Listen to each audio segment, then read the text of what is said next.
अच्छा, तो आज का हमारा टॉपिक है the sale of goods act 1930। ये बहुत इंपॉर्टेंट टॉपिक है और अगर आपने पास पेपर्स जो हैं वो रिव्यू किए होंगे तो आपको पता होगा कि इम्पॉर्टेंट भी है। इस पे डायरेक्ट क्वेश्चंस भी आते हैं और कितना फ्रीक्वेंटली आते हैं। ठीक है, तो ये बहुत इंपॉर्टेंट टॉपिक है, इसको आपने थॉरली पढ़ना है सही से। जो भी आपको फिर कंफ्यूजन हो, कोई क्वेश्चंस हो, तो वो आप मुझसे पूछ सकते हैं आफ्टर द क्लास।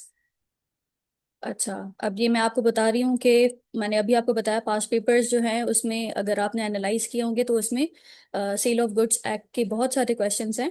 तो ये जो मैंने निकाले थे, मैंने अपनी भी जो प्रिपरेशन में देखे थे, वो ये हैं। ठीक है, कंडीशंस एंड वारंटीज, ये this is almost a guaranteed question. 2015, 17, 19, 21, 23 में मतलब ऐसे आ चुका है।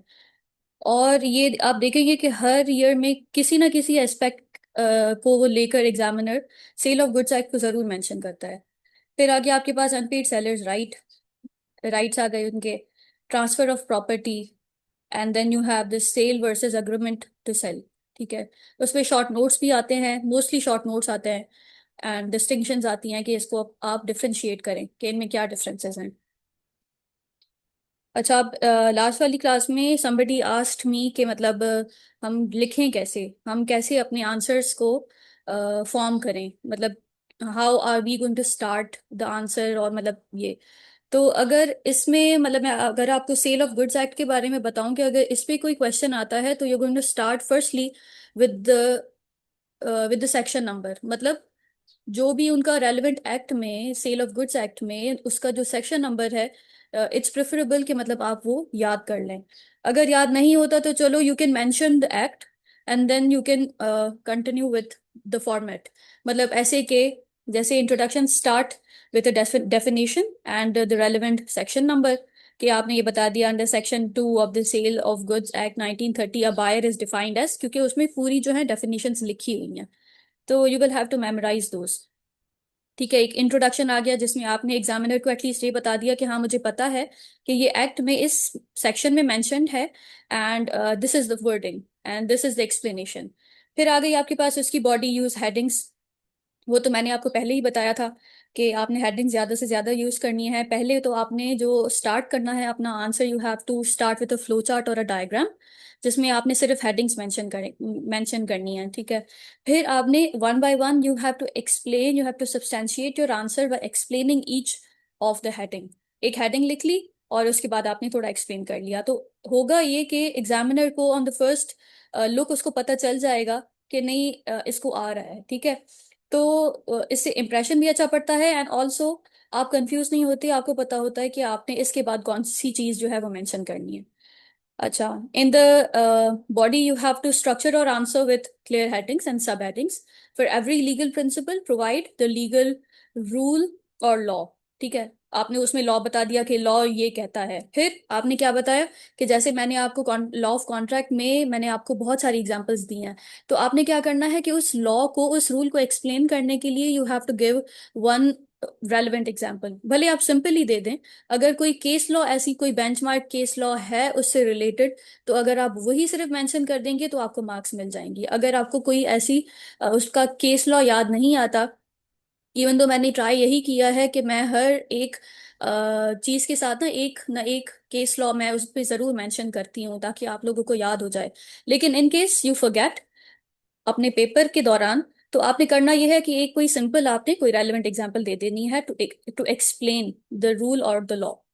ठीक है, ये केस लॉ आ गया, द साइट बेंचमार्क केस, जो भी आपने मतलब पढ़ा है, जो आपको पता है कि हाँ मतलब ये इस लॉ को, इस रूल को सही तरीके से एक्सप्लेन कर रहा है, you have to mention that case. फिर एप्लीकेशन टू द सिनेरियो, इसमें फॉर एग्जांपल ऐसा कोई अगर सिनेरियो आ जाता है तो आपने जाहिर है उसको अप्लाई करना पड़ेगा आपको सिनेरियो के साथ। लेकिन इसमें मर्केंटाइल लॉ में सिनेरियोज जो हैं वो बिल्कुल कम आते हैं, मतलब ना के बराबर आते हैं। तो आपके पास डायरेक्ट से क्वेश्चंस होंगे। और इसके, ये सेल ऑफ गुड्स एक्ट के रिलेटेड एक क्वेश्चन मैंने निकाला भी है 2026 का, वो मैं आपको क्लास की एंड में मैं आपको वो समझाऊंगी। तो उसमें भी ना कोई सिनेरियो नहीं है, सिर्फ डायरेक्ट से क्वेश्चंस हैं। वो मेंशन किया होता है एग्जामिनर ने कि मुझे ये चीज बताओ। तो आपने क्या करना है, सिंपली उस एक एक हेडिंग को, उस एक एक रिक्वायरमेंट को आपने हेडिंग बनाना है, and then you have to explain each of the headings. फिर आ गया आपके पास एक कंक्लूजन आ गया, जिसमें आपने बता दिया कि चलो फॉर एग्जांपल अगर उसने, एग्जामिनर ने पूछा है आपसे the distinction between agreement to sale and sale, तो आपने बस एक 2 लाइन की आपने समरी दे दी, और उसमें आपने बता दिया कि मैंने ये चीज जो है वो मेंशन कर दी है कि ये दोनों चीजें अलग हैं और ये इसके डिस्टिंक्टिव फीचर्स हैं, बस। सही है। अच्छा, coming to the sale of goods act, definition आ जाती है सेक्शन 4 में, a contract whereby the seller transfers or agrees to transfer the property in goods to the buyer for a price. ये जो है ये आपने याद करने हैं, ये बहुत सिंपल सी हैं डेफिनेशंस। और अगर आपको, आपके पास ऐसा कोई क्वेश्चन आ जाता है, आपने करना ये है कि अगर आपने ये इसकी डेफिनेशन जो है वो आपने मेमोराइज कर ली, अब आपने करना ये है कि इसको आपने ब्रेक डाउन करना है। ब्रेक डाउन कैसे करेंगे हम? अ कॉन्ट्रैक्ट, कॉन्ट्रैक्ट में क्या होता है, essential elements of a valid contract. तो आपने ये बता दिया कि इसमें मतलब वो वैलिड कॉन्ट्रैक्ट होना चाहिए, whereby the seller transfers or agrees to transfer the property. किसको ट्रांसफर करेगा? बायर को। Which means there are suppose to be 2 parties, one person can not act as a buyer and a seller. ठीक है। And they going to transfer or agrees to transfer the property in goods. अब जो ये है, the transfer of property, ownership is prioritised over possession. ये जरूरी नहीं है कि आपके पास पोजेशन है या नहीं है, ये जरूरी बहुत है कि आपके पास ओनरशिप होनी चाहिए। तो ट्रांसफर ऑफ प्रॉपर्टी कब होगी? जब आपके पास ओनरशिप है। और ट्रांसफर भी क्या होगी? ओनरशिप। अगर पोजेशन सिर्फ चेंज हो रही है, एक्सचेंज हो रही है, तो this does not indicate sale transaction. ठीक है। फिर आ गया आपके पास सब्जेक्ट मैटर ऑफ कॉन्ट्रैक्ट, कि उसमें होगा क्या। ये यहाँ पे हमने क्या किया है, द प्रॉपर्टी इन गुड्स। अब गुड्स में क्या क्या चीज आ जाती है? This is mentioned in the act itself, कि गुड्स क्या है, मूवेबल एंड कॉर्पोरियल। ये आ गया इसमें सेक्शन 2(7) में, movable property is under the transfer of property act.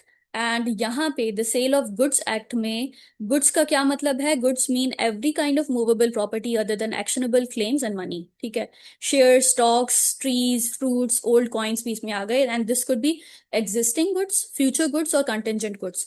This is as it is mentioned in the act itself. ठीक है। ये जो है ये आपके पास मोस्टली ना एमसीक्यूज में आ जाते हैं, कि ये चीज हम मतलब इस चीज की ट्रांजैक्शन हो रही है। अब आप बताएं कि ये सेल ऑफ गुड्स एक्ट में ये कंसिडर होगा या नहीं होगा, मतलब उसमें मतलब हम इस एक्ट को हम अप्लाई करेंगे या नहीं करेंगे। फिर आ गया आपके पास, the price and money must be paid or promised to be paid. तो या तो अभी हमने पे कर दी है, या फिर ये है कि हमने एक प्रॉमिस किया है कि वे going to pay for it. अच्छा, अब ये आ गया the types of contract. The types of contract in the sale of goods act, एक होता है सेल और दूसरा होता है अग्रीमेंट टू सेल। ठीक है। सेल में क्या होगा? Transfer of ownership from seller to buyer is immediate, उसी वक्त ट्रांसफर हो जाएगी। क्या होगी ट्रांसफर? ओनरशिप होगी। इट्स नॉट इम्पॉर्टेंट कि मतलब पोजेशन ट्रांसफर होती है या नहीं होती, लेकिन ये क्या है, ओनरशिप ट्रांसफर होनी चाहिए। It is a contract plus a convenience, and this creates a right in RAM, मतलब अगेंस्ट द होल वर्ल्ड। मतलब ये कि कोई भी ऐसे नहीं आके कह सकता कि नहीं ये चीज मेरी है इन द होल वर्ल्ड, क्योंकि ये सेल ट्रांजैक्शन है, ये एग्जीक्यूटेड कॉन्ट्रैक्ट है, in which the risk passes to the buyer immediately. अगर उसके पास रिस्क चली जाती है, तो this also gives the buyer a right against the whole world, कि मतलब कोई भी उस चीज के लिए नहीं कह सकता ये चीज कि ये चीज मेरी है। अग्रीमेंट टू सेल आ गया, दिस इज एन अग्रीमेंट। हमने द लॉ ऑफ कॉन्ट्रैक्ट में हमने यही देखा था कि जो अग्रीमेंट होता है वो एक प्री रेक्विजिट होता है। ठीक है। तो दिस इज एग्जीक्यूटरी, ये अभी तक एग्जीक्यूट हुआ नहीं है in order to make it a sale transaction. Difference आ गया, the transfer of ownership is to happen at a future time और सब्जेक्ट टू अ कंडीशन। कोई कंडीशन हमने लगा दी कि भाई ये चीज होगी तो हम ये ट्रांसफर ऑफ ओनरशिप करेंगे, या हम फला मंथ में इस चीज को हम ट्रांसफर करेंगे, मतलब ओनरशिप ट्रांसफर करेंगे। तो this is yet to happen, तो ये इसमें आएगा अग्रीमेंट टू सेल में, because it is executory and it is a contract only. मतलब यहाँ पे जैसे कॉन्ट्रैक्ट प्लस कन्वीनियंस है, यहाँ पे it is a contract only, and this creates a right in personam, मतलब ओनली बिटवीन द पार्टीज। जो दो लोग इन्वॉल्व हैं उस अग्रीमेंट में, उसी के अगेंस्ट आपके पास एक राइट मिल जाता है, not against everybody else in the whole world. जैसे इसमें था सेल में, ऐसे नहीं होगा इधर। And also that the risk remains with the seller. मतलब रिस्क जो है अभी ट्रांसफर नहीं हुई, क्योंकि जो रिस्क है वो ओनरशिप के साथ ट्रांसफर होती है। ठीक है, अगर ओनरशिप ट्रांसफर नहीं हुई तो ना राइट मिला है दुनिया के खिलाफ, ना रिस्क मिली है दुनिया के खिलाफ, तो क्या होगा? अग्रीमेंट टू सेल है ये आता है आपके पास शॉर्ट नोट्स में, मोस्टली आ जाता है। अच्छा, फिर आ गया आपके पास the differences between sale and other transaction. Sale versus agreement to sell मैंने आपको ऑलरेडी बताया है, लेकिन फिर भी we are considering all the other transactions and we are going to compare those with sale. Sale versus agreement to cell में क्या आ गया? Transfer of property, ownership transfer हो रही है या नहीं हो रही। रिस्क ऑफ लॉस किस में है? वो रिस्क ऑफ लॉस जो है वो अगर बायर के पास चला जाता है तो ये होता है सेल ट्रांजैक्शन में। ठीक है, अग्रीमेंट टू सेल में things are yet to happen, मतलब उसको पूरा करने के लिए कुछ ऐसी चीजें हैं जो होनी हैं। इसलिए क्या होगा कि रिस्क ऑफ लॉस जो है वो होता है सेलर के पास। कॉन्सिक्वेंसेस ऑफ ब्रीच, कि अगर कोई ब्रीच होता है तो उसमें किसके ऊपर रिस्पॉन्सिबिलिटी आ जाती है? राइट ऑफ रीसेल, कि उसके पास मतलब बायर के पास वो right of resale, sorry seller के पास वो राइट ऑफ रीसेल है या नहीं है। और बायर के पास अगर वो चीज आ गई है पोजेशन में तो फिर वो आगे रीसेल कर सकता है या नहीं कर सकता, ये चीज। फिर आ गया आपके पास insolvency of buyer before he pays for the goods. तो यहाँ पे अगर फॉर एग्जांपल हम सेल की बात करते हैं, मतलब ये मैंने आपको सिर्फ हेडिंग्स बताई हैं, ठीक है। ये जो लास्ट वाली स्लाइड में हमने ये चीजें मेंशन की हैं, these are the distinctive features. ये जो है ये इनकी हेडिंग्स हैं कि अगर इंसॉल्वेंसी हो जाती है बायर की before he pays for the goods, तो अगर तो सेल है तो फिर तो मतलब वो डैमेजेस के लिए क्लेम कर सकता है। अच्छा, कि मतलब वो जाहिर है पे तो उसने पूरा नहीं किया होगा। अग्रीमेंट है तो ये थोड़ी प्री रेक्विजिट है, थोड़ा एक मतलब अभी तक वो पूरी ट्रांजैक्शन हुई नहीं है, तो ये भी हो सकता है कि हम अपने गुड्स को अपने पास ही रख दें। Insolvency of seller if the buyer has already paid the price, तो ये है sale versus agreement to sale की कुछ डिस्टिंक्टिव फीचर्स, ठीक है, जो उनमें डिफरेंसेस हैं। आ जाता है फिर the difference between sale and hire purchase. इसमें मीनिंग आ गई आपके पास पहले, मतलब अगर आपके पास कोई ऐसा क्वेश्चन आता है तो you going to start with the meaning कि सेल क्या है, हायर परचेज क्या है। अब हायर परचेज में आपको पता होगा कि इसमें ओनरशिप नहीं ट्रांसफर होती, ठीक है, और जो उसका रियल ओनर है वो कोई और होता है। मतलब ये नहीं होगा आपने बस कुछ टाइम के लिए जैसे रेंट आउट कर दिया है किसी प्रॉपर्टी को, किसी चीज को। पार्टीज अब ओनर ऑफ द गुड्स या merely bailee until final payment. Transfer of ownership if it is definite तो ये किस में आएगा? सेल में। If it is optional on last in instalment, this is going to be considered in hire purchase. Risk of loss है, अगर ये buyer पे फॉल करता है तो ये आ गया सेल आपके पास। अगर ये हायर वेंडर के पास, मतलब जो रिस्क है वो उसके पास आ जाता है, तो ये किस में होगा? हायर परचेज में। Return of goods, they not allowed unless there is a breach of condition. ठीक है, अब ये किस में होगा? सेल में, कि अगर एक दफा हमने सेल कर दी है चीज, वो सेल ट्रांजैक्शन हो गई है, तो रिटर्न नहीं होता unless there is a breach of a condition. अब मैं कंडीशन और वारंटी का मैं आप आगे जाके आपको बताऊंगी। और हायर परचेज में क्या होगा कि अगर आपको रिटर्न ऑफ गुड्स जो है वो आपको पता है कि नहीं है, this is allowed at any time, तो ये आएगा हायर परचेज में। Remedies on default, the seller can sue for the price और ओनली रीप्रोसेस द गुड्स। मतलब एक सिनेरियो में अगर जो है कोई डिफॉल्ट हो जाता है, तो अगर सेल ट्रांजैक्शन होगी तो उसमें the seller can sue for the price, कि मतलब मुझे अपने जो उसके पैसे हैं मुझे वो चाहिए। अगर हायर परचेज है और कोई डिफॉल्ट हो जाता है तो होगा कि ये कि you can only repossess the goods. अच्छा, ये इसकी कुछ एग्जाम्पल्स हैं, कुछ केस लॉज हैं। इनकी डिटेल में जाने की इतनी जरूरत नहीं है, ये बस आपको ऐसे मतलब मेंशन होना चाहिए। एंड ऑल्सो अगर आप इस चीज को उसी में अपने आंसर में एडजस्ट कर देते हैं इनका सिर्फ नाम याद करके, तो दैट्स मोर देन इनफ। आपको बस ये पता होना चाहिए कि ये वाला केस आपने तब मेंशन करना है where you are differentiating between sale and hire purchase. अच्छा, difference between sale and contract for skill and labour. Essence of contract के transfer of property in goods या exercise of skill and labour. As the name implies, essence of contract क्या है? Transfer of property हो रही है या skill and labour का exchange हो रहा है। एंड प्रोडक्ट क्या होगा? This is transfer to the buyer in a sale, and in a contract for skill and labour it already belongs to the customer. मैं इसकी आपको वो बताऊंगी एक एग्जाम्पल अभी। अच्छा, ये आ गया example. Buying a readymade shirt from store या giving cloth to the tailor to stitch. अब ये जो चीज है कि जब आप टेलर के पास जाते हैं, अपना आप उसको फैब्रिक देते हैं कि मुझे ये स्टिच करके दो, वो क्या होगा? Contract for skill and labour. अगर आप कोई रेडीमेड शर्ट लेकर आते हैं किसी स्टोर से, तो वो क्या होगी? सेल ट्रांजैक्शन होगी। Robinson versus Graves had the parties had entered into a contract for the purpose of painting a portrait, and G engaged an artist while providing the necessary canvas and paint.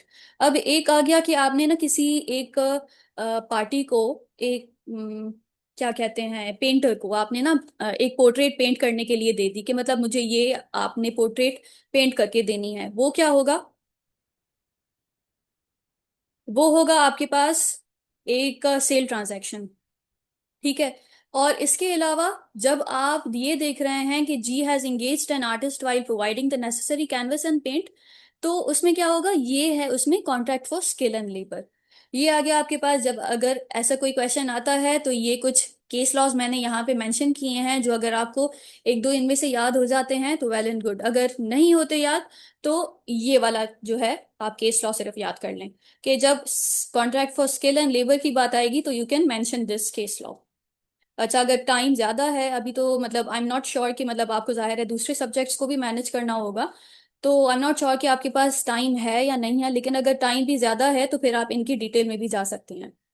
अगर कोई भी आपको confusion हो तो आप उनसे पूछ सकते हैं। Philip Head and Sons versus Showfronts Limited. The parties entered into a contract for the supply and the fitting of a carpet. This was a contract for the sale of goods. क्योंकि चीजें तो सारी उनकी ही हैं अपनी। ऐसा तो नहीं है कि आपने कुछ उनको दिया है। जैसे इसमें जो जी ने अगर एंगेज किया एक आर्टिस्ट को, तो उसने नेसेसरी जो कैनवस और पेंट था अपना दिया कि मतलब अब मुझे पेंट करके दो। तो इसलिए वो हम क्या कर रहे थे कि ये आ गया contract for skill and labour. Difference between sale and contract for labour and material. अब इसमें वहां पे क्या था? स्किल एंड लेबर था। यहाँ पे क्या है? Contract for labour and material. Contract for the supply of goods to be installed और फिटेड इनटू अ बिल्डिंग। अब यहाँ पे अगर कोई फिटिंग की, कोई इंस्टॉलेशन की बात आएगी तो फिर वो किस में आएगा? Contract for labour and material. This is insignificant क्योंकि यहाँ ये ऐसा कोई क्वेश्चन आता नहीं है, but since this is mentioned in the act itself, और मैंने खुद भी ये पढ़ी हैं चीजें, कि ऐसा ना हो कि किसी एमसीक्यू में आ जाए, तो फिर ऐसे आपको पता होना चाहिए। Difference between sale and agency. The relationship principal principal है, ये सेल में होगा। प्रिंसिपल एजेंट है तो ये एजेंसी में होगा। रेम्यूनरेशन जो है सेल में होता है प्रॉफिट, कमीशन आएगी तो हम क्या कहेंगे कि ये एजेंसी है। A retailer obtaining goods from a manufacturer और अ होलसेलर। अगर कोई क्वेश्चन आता है, केस लॉ ये है। ए एंड कंपनी का केस है ब्रिक मैन्युफैक्चरर्स का। Difference between sale and bailment. Buying a book versus lending a book to a friend. Possession किसके पास होगी? पासिस फ्रॉम द सेलर और बेलर टू द बायर और बेली। ओनरशिप जो है, यहाँ बेलमेंट में ओनरशिप पास नहीं होती, सेल में ओनरशिप ट्रांसफर हो जाती है। यूजेज है, बेलमेंट में होगा ये कि आपको बेलर जो है वो बताएगा कि आपने ऐसे ही इस चीज को यूज करना है। और सेल में ये होगा कि बायर की मर्जी होती है कि भाई चीज तो मेरी है, मैं जैसे भी यूज करूं मेरी मर्जी। ठीक है।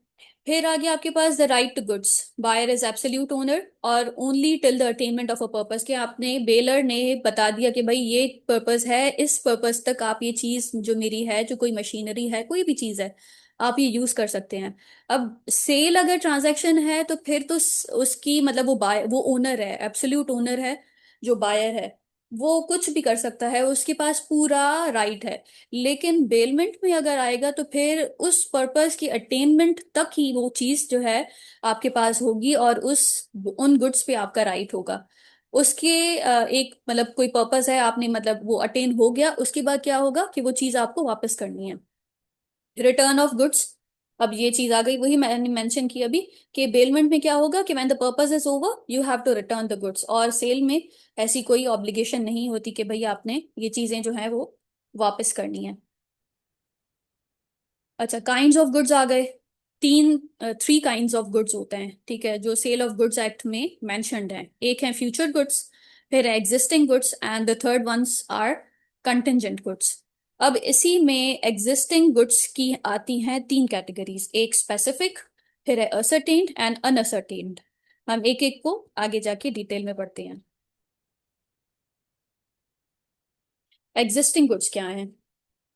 अच्छा, मैं इसको पढ़ती हूँ। The goods which are owned और possessed by the seller at the time of the contract of sale are called existing goods. These goods are physically in existence and in seller's possession at the time of contract, which includes goods that are possessed but are not owned. मतलब अगर कोई agent या कोई pledge के through अगर cell हो रही है तो पोजेशन तो है ना इनके पास, तो एग्जिस्टिंग गुड्स की एक तो पोजेशन होनी चाहिए सेलर के पास, और दूसरा ये कि वो फिजिकली इन एग्जिस्टेंस होते हैं जब वो कॉन्ट्रैक्ट फॉर्म हो रहा होता है। मतलब ऐसा नहीं हो सकता कि हम ये कहें कि नहीं भाई ये क्रॉप जो है वो इसका जो हार्वेस्ट होगा, इसका जो आउटपुट निकलेगा, हम उसके बारे में बात नहीं कर सकते क्योंकि वो उसका आउटपुट अभी तक निकला नहीं है, हमने अभी सिर्फ सीड्स डाले हैं फॉर एग्जाम्पल। तो इसलिए वो एग्जिस्टिंग गुड्स में नहीं आएगा हमने, क्योंकि एग्जिस्टिंग गुड्स में मैंने आपको क्या बताया कि एक तो the goods are suppose to be physically in existence, और दूसरा they are suppose to be in the seller's possession at the time of contract. अच्छा, गुड्स हैविंग एक्चुअल और पॉसिबल एग्जिस्टेंस ये भी इसमें आ जाएगा।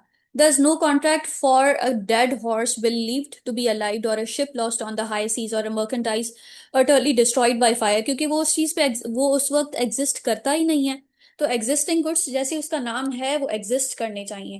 ठीक है, पोजेशन सेलर की पोजेशन में हो और फिजिकली इन एग्जिस्टेंस हो।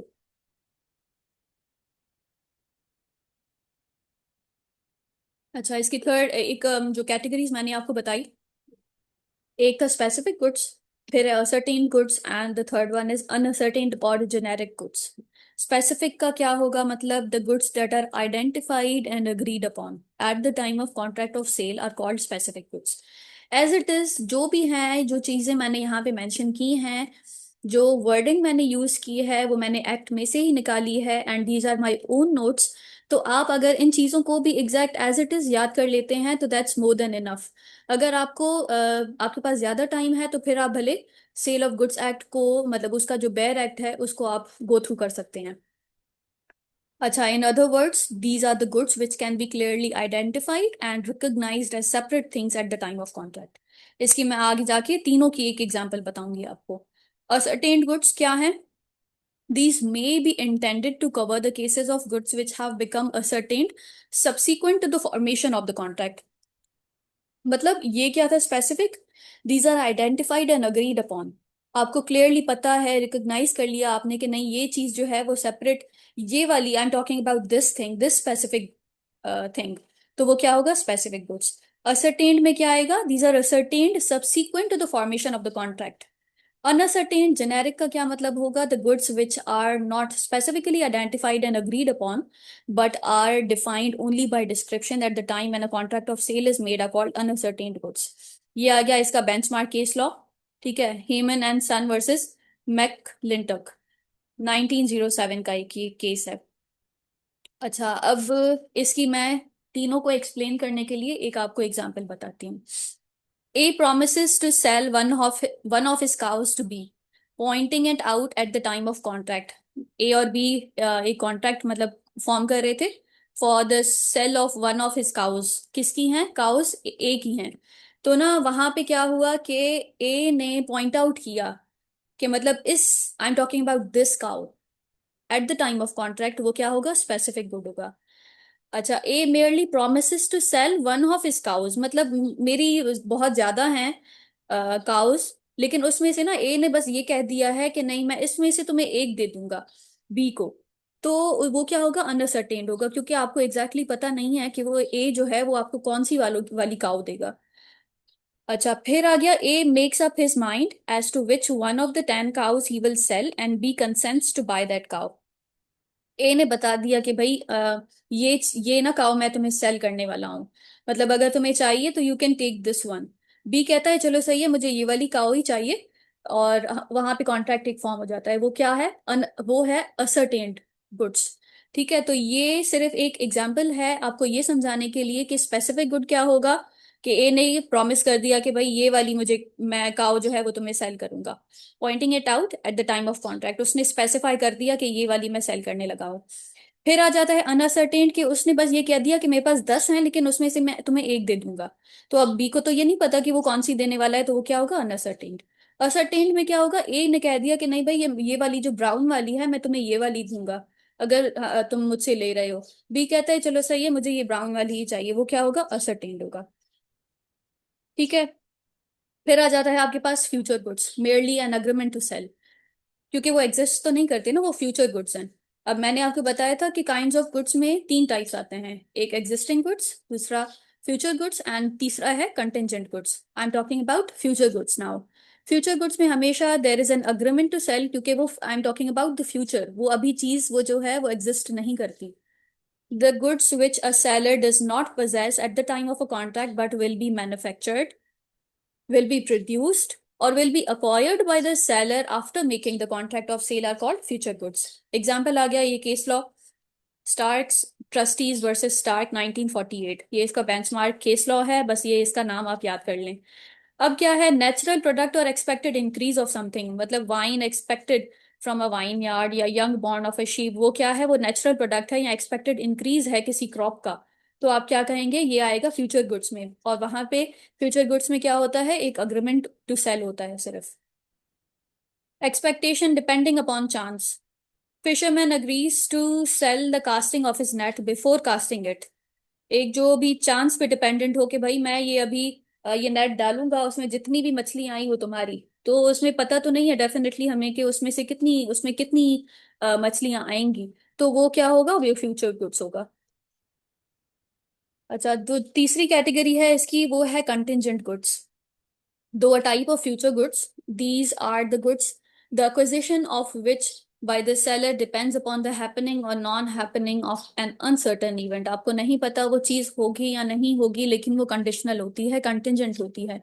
एग्जाम्पल है, x agrees to sell to Y 25 bales of Egyptian cotton provided the ship which is bringing them reaches the port safely। अब ये एक कंडीशन है, ठीक है। ये कॉन्ट्रैक्ट फॉर्म होगा अगर ये चीज हो रही होगी। It is a contract for the sale of contingent goods. If the if the ship is sunk, the contract becomes void and the seller is not liable, क्योंकि वहां पे क्या था, ये है अग्रीमेंट टू सेल है, agreement to sell a crop which is yet to be sown. आपको नहीं पता कि उसमें से कितना आउटपुट आपको मिलेगा उस क्रॉप में से, ठीक है, वो क्या होगा, कंटिजेंट गुड्स है। तभी मैंने यहाँ पे ये भी चीज मेंशन की है कि it is a type of future goods, लेकिन since it is dependent on one uncertain event, तो हम क्या कहेंगे कि ये है contingent goods.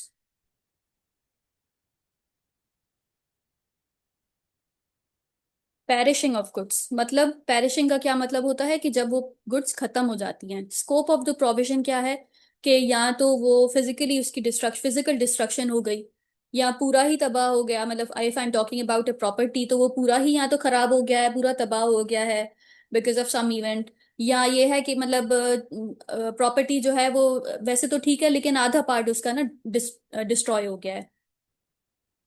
Goods ceased to exist in commercial sense, commercial sense का क्या मतलब है कि उस का मतलब आपको कोई फायदा नहीं होगा। जैसे सीमेंट में अगर पानी चला जाता है तो वो स्टोन बन जाता है, तो वो सीमेंट जो है वो काम का नहीं रहेगा। तो इसमें ये हम क्या कहेंगे, ये भी आएगा इसी स्कोप में of the perishing of goods. Perishing में आएगा आपके पास अगर चोरी हो जाती है, या जैसे गंदम की कोई मतलब उस पर रिस्ट्रिक्शंस ज्यादा लगती हैं। तो अगर ऐसा हो जाता है कि गवर्नमेंट ने रिकॉल कर दिया कि भाई जिस जिसके पास कोई शॉर्टेज हो गई फॉर एग्जांपल कंट्री में, और गवर्नमेंट ने ये एक डिसीजन दे दिया कि भाई जिसके पास भी गंदम है वो खुद नहीं सेल कर सकते और वो आपको गवर्नमेंट को सप्लाई करना पड़ेगा, तो क्या होगा, इसको भी हम कहेंगे कि पेरिशिंग ऑफ गुड्स इसको उसी में आएगा। Goods are lost and can not be traced, या तो गुम हो गए हैं, मिल नहीं रहे, तो ये क्या होगा, perishing of goods. Goods that are covered by the provision, it is only the perishing of specific and ascertained goods that affect the contract of sale. अब जाहिर है जो चीज स्पेसिफिक है, असरटेन्ड है, मतलब आपको पता है कि नहीं, I was talking about this good, और ये जो है ये या तो डिस्ट्रॉय हो गया है, चोरी हो गया है, या गवर्नमेंट ने रिकॉल कर दिया है, या मिल नहीं रहा, मतलब ऐसा कुछ। अगर तो कोई अनसर्टेन्ड गुड है तो उसकी वजह से तो फिर कोई अफेक्ट होगा ही नहीं ना, क्योंकि आपको पता ही नहीं था कि आप किस चीज के बारे में बात कर रहे हैं, और पेरिशिंग हुई किन गुड्स की है। ठीक है, तो I am reading it, where unascertained goods form the subject matter of a contract of sale, their perishing does not affect the contract, and the seller is bound to supply the goods from wherever he likes, otherwise he'll be liable for a breach of contract। अब इसमें ये होगा कि यहाँ पे तो चलो खत्म हो गई वो चीज ना, क्योंकि स्पेसिफिक और असर्टेन्ड गुड्स हैं।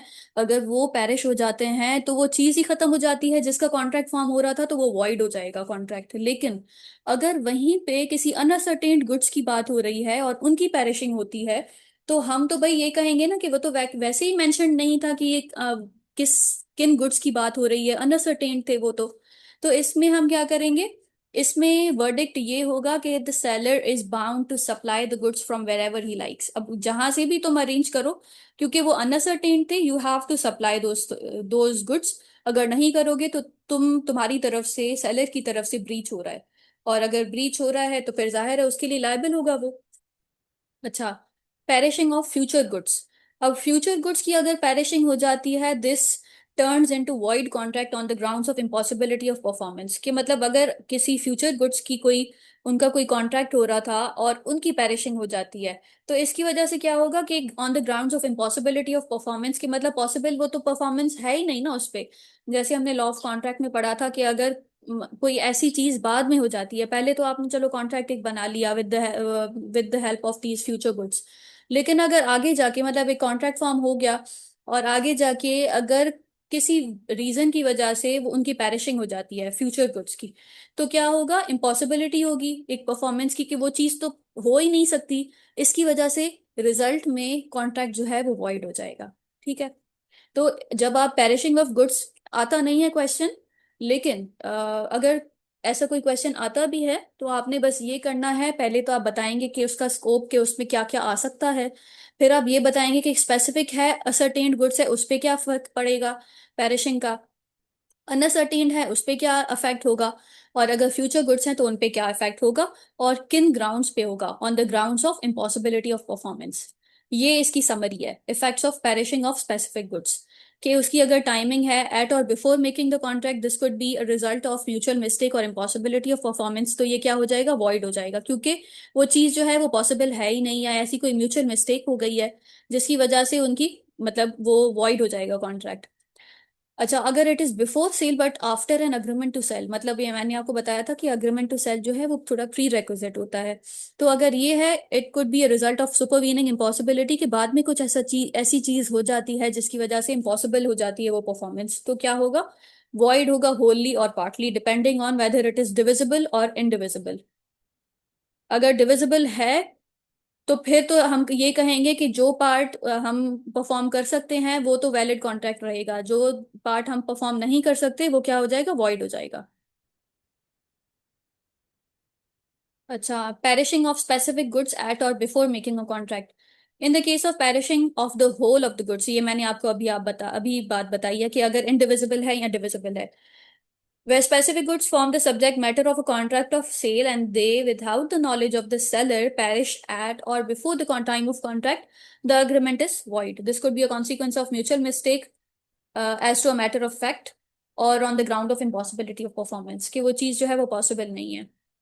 In the case of perishing of only a part of the goods, solution depends on whether the contract is divisible. ये आपके आगे आपके पास एक केस लॉ।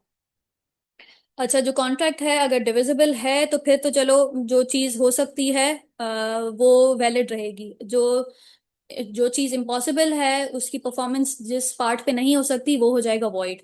अगर इनडिविजिबल है तो फिर वो पूरा का पूरा वॉइड हो जाएगा।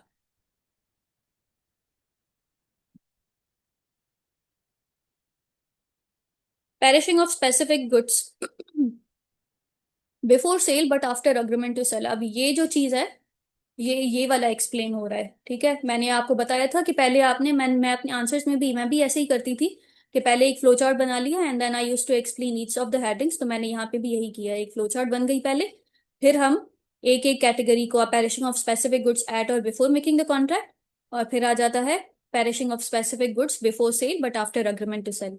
This provision is based on the ground of supervening impossibility of performance, which makes a contract void. If only part of the goods agreed to be sold